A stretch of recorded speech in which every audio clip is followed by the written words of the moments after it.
Homestyle black-eyed peas are a comfort food on cold days. I make use of leftover ham in this recipe. The black-eyed peas have been sorted, soaked overnight, and drained. Add them along with your other ingredients to a slow cooker.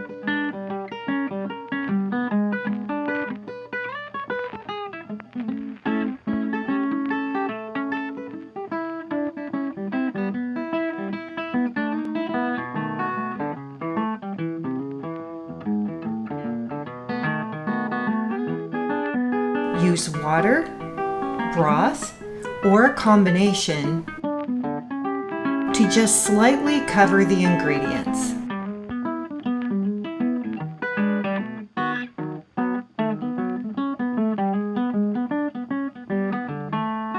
Then turn your slow cooker to low and cook for 7 hours.